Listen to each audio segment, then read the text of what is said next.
সুপ্রিয় দর্শক, আসসালামু আলাইকুম। সংসদে খুব ইন্টারেস্টিং একটা বাহাস হয়েছে।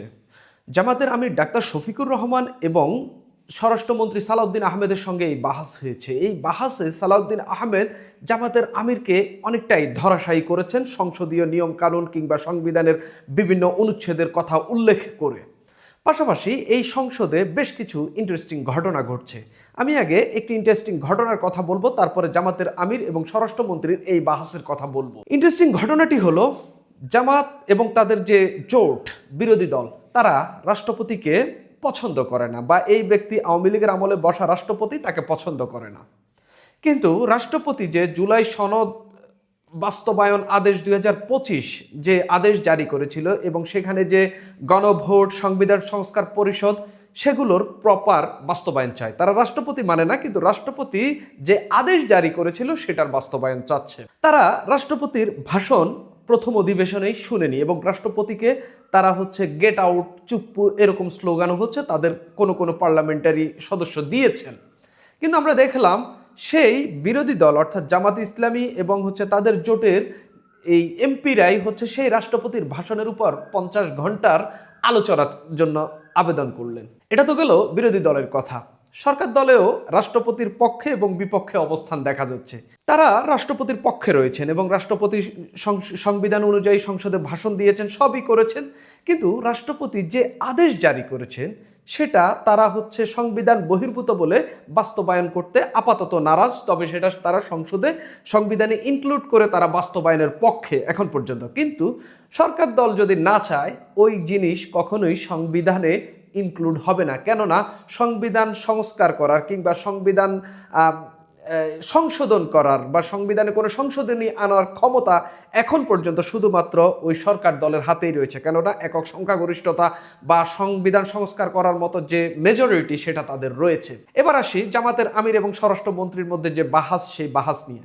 জামাতের আমির তার বক্তব্যে তিনি জুলাই সনদ বাস্তবায়ন আদেশের যে বিষয়গুলো রয়েছে, কি কি বাস্তবায়ন করতে হবে, কি কি করতে হবে, সেখানে তিনি বেশ কিছু কথা বলেছেন এবং সেখানে তিনি বলেছেন যে প্রধানমন্ত্রী রাষ্ট্রপতিকে এই সংসদের অধিবেশন বসানোর জন্য আহ্বান করেছেন এবং রাষ্ট্রপতি ভাষণ দেবেন এরকম আহ্বান করেছেন। কিন্তু রাষ্ট্রপতির যে আদেশ ছিল সেখানে যে সংবিধান সংস্কার পরিষদ গঠনের জন্য যে আহ্বান, সেটা প্রধানমন্ত্রী করেনি এবং রাষ্ট্রপতিও সেই সংবিধান অধিবেশন বসার জন্য কোনো আহ্বান করেননি।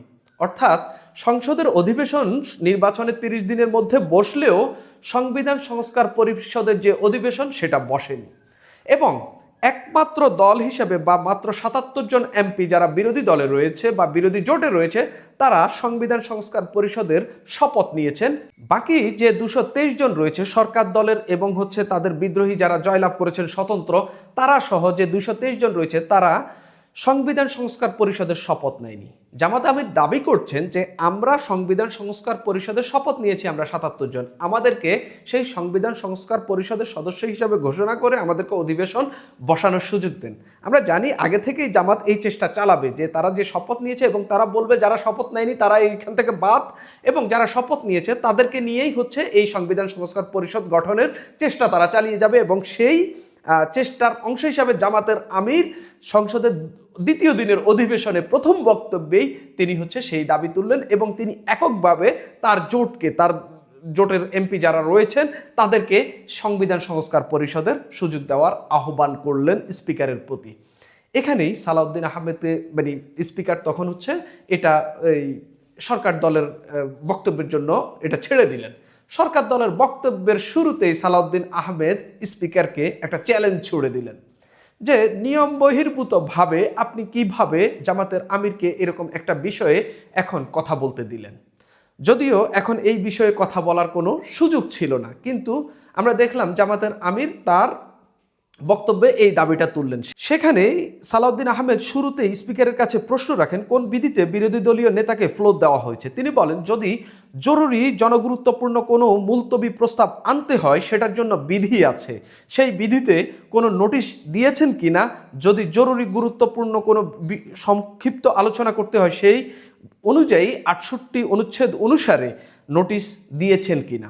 অর্থাৎ তিনি স্পিকারকে স্পষ্টত চ্যালেঞ্জ দিয়েছেন যে হচ্ছে এই যে আপনি তাকে এই ফ্লোরটি দিয়েছেন এই কথা বলার জন্য, একটা জরুরি বিষয় যে মুলতবি আলোচনা তোলার জন্য যে ফ্লোর দেওয়া হয়েছে, সেই ফ্লোরের জন্য কি তিনি আবেদন করেছেন কিনা, কোন বিধিতে সংসদে তাকে এই আলোচনার ফ্লোর দেওয়া হলো। অর্থাৎ সংসদে আপনি কথা বললে সব কিছুর নিয়ম কানুন রয়েছে, কোন সময় কোন কথা বলতে হবে, কোন সময় কোন বিল নিয়ে কোন বিষয় নিয়ে আলোচনা করতে হবে, সেটার আপনার আলাদা আলাদা সময় থাকে, সেগমেন্ট থাকে। এখন রাষ্ট্রপতির ভাষণের উপর আলোচনা হচ্ছে, সেই জায়গায় এখানে কোনো স্পেসই ছিল না জামাতের আমির এই সংবিধান সংস্কার পরিষদ নিয়ে কথা বলার যে স্পেস বা ফ্লোর, এইটা এখানে ছিল না। যদি বলতে হতো তিনি 68 অনুচ্ছেদ অনুসারে তাকে আবেদন করতে হতো, কিন্তু সেটা তিনি করেননি। কিন্তু আমরা দেখলাম স্পিকার তাকে সেই ফ্লোর দিয়েছেন। ফ্লোর দিক বা না দিক বা ফ্লোর পেয়ে জামাতের আমির সেখানে কথা বললেন এবং তিনি এই দাবি উত্থাপন করলেন। সালাউদ্দিন আহমেদ বললেন, সংসদের অধিবেশন না থাকায় অবস্থায় রাষ্ট্রপতি অধ্যাদেশ জারি করতে পারেন, কিন্তু সংবিধানের ধারা পরিবর্তন হবে বা সংবিধানের পরিবর্তন হবে এরকম কোনো বিষয় অধ্যাদেশের মাধ্যমে আসতে পারে না, এটা জায়েজ নয়। তিনি বলেন কিন্তু এই যে আদেশ, এটা আদেশ না অধ্যাদেশ না আইন, মাঝামাঝি বিষয়, যে কারণে তিনি কিছুদিন আগে যে কথাটি বলেছেন যে এটা ম্যাসকিউলিন নাকি ফেমিনিন জেন্ডার, তিনি আসলে এটা বুঝতে পারেন না। তিনি এখন সংসদে দাঁড়িয়ে বলছেন এটা আসলে নিউট্রাল জেন্ডার কিনা এটা আসলে বিবেচনা করতে হবে। তিনি বলেন এখন যদি বিরোধী দলের প্রশ্ন অনুসারে রাষ্ট্রপতির জারি করা আদেশটা সাংবিধানিক হয় সেটা নিয়ে এখানে আলোচনা হতে পারে। স্বরাষ্ট্রমন্ত্রী বলেন সংবিধান সংস্কার বাস্তবায়ন আদেশ এইটা এবং গণভোট অধ্যাদেশের নির্দিষ্ট অংশ কেন অসাংবিধানিক ঘোষণা করা হবে না এই মর্মে আদালত থেকে রুলও জারি করা হয়েছে। এখানে হয়তো বিচার বিভাগ মতামত দেবে। এখন দেখেন, এই নির্বাচন বলেন, এই সংসদ বলেন, এটা সব কিছুই হয়েছে বা গত অন্তর্বর্তীকালীন সরকার যাই বলেন সব কিছুই হচ্ছে রাষ্ট্রপতির কারণে। রাষ্ট্রপতি এই আদেশগুলো দিয়েছেন, কোনো কোনো সময় তিনি সুপ্রিম কোর্টের রেফারেন্স নিয়েছেন। এসব কিছুর মধ্য দিয়ে তিনি এই নির্বাচনের আহ্বান করলেন, গণভোটের আহ্বান করলেন, জুলাই সংস্কার বাস্তবায়ন আদেশ দিলেন, তারপরে হচ্ছে বিগত যে সরকার বসেছে সেটারও একটা রেফারেন্স নিয়ে সেটা বসাইলেন। সব কিছু রাষ্ট্রপতির আদেশে হচ্ছে। অনেক কিছুই সংবিধানে রয়েছে, অনেক কিছুই সংবিধানে নেই। এখন যেটা যেই দলের পক্ষে যাচ্ছে সেটা সেই দল মানছে এবং সেটা সেই দল বাস্তবায়ন করতে যাচ্ছে। রাষ্ট্রপতিকে মানছে না বিরোধী দলীয় জোট, কিন্তু রাষ্ট্রপতির যে আদেশ সেটা তাদের পক্ষে যাচ্ছে বিধায় তারা সেটা মানতে বলছে। আবার রাষ্ট্রপতিকে মানছে বিএনপি, কিন্তু যেটা তাদের বিপক্ষে যাচ্ছে সেটা তারা মানতে অপারগতা দেখাচ্ছে, তারা সংবিধানের দোহাই দেখাচ্ছে। কিন্তু সংবিধানের বাইরেও অনেক কিছু গত কয়েক বছরে বলতে 1 বছরের বেশি সময়ে, অর্থাৎ এই শেখ হাসিনা সরকারের পতনের পর থেকে আমরা দেখেছি অনেক কিছু হয়েছে যেটা সংবিধানের বাইরে হচ্ছে, এমন কিছু ঘটনা ঘটেছে যেটা আসলে সংবিধানে নেই।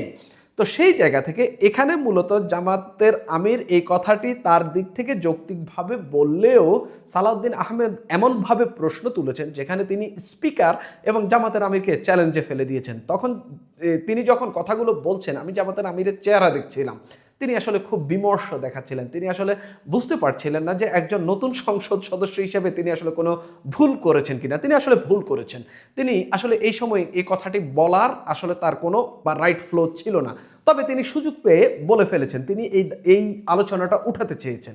কিন্তু সেখানেই বিএনপির পার্লামেন্টেরিয়ান স্বরাষ্ট্রমন্ত্রী তিনি একেবারে স্পষ্টত স্পিকার এবং জামাতের আমিরকে এমন আঘাত করেছেন, এমন আইনের মায়ার প্যাচ দিয়ে ধরেছেন, সেটা আসলে তারা মানে এমনটাই প্রমাণ হয়েছে জামাতের আমিরের সংসদ বিষয়ক, সংবিধান বিষয়ক অজ্ঞতা রয়েছে, এটা কিছুটা প্রমাণ পেয়েছে। তবে স্বরাষ্ট্রমন্ত্রীর বক্তব্যের পর পাবনা 1 আসনের যে এমপি রয়েছেন নজিবুর রহমান, তিনি তার বক্তব্যে বলেছেন যে রাষ্ট্রপতির আদেশই আইন। আমিও অনেক কিছু খোঁজাখুঁজি করে দেখলাম, রাষ্ট্রপতির আদেশ আইন, অবশ্যই রাষ্ট্রপতির আদেশ আইন। তবে রাষ্ট্রপতি যদি এই আইন বা এই আদেশ দেওয়ার ক্ষেত্রে তার এই সীমাবদ্ধতা রয়েছে, সেগুলা কি?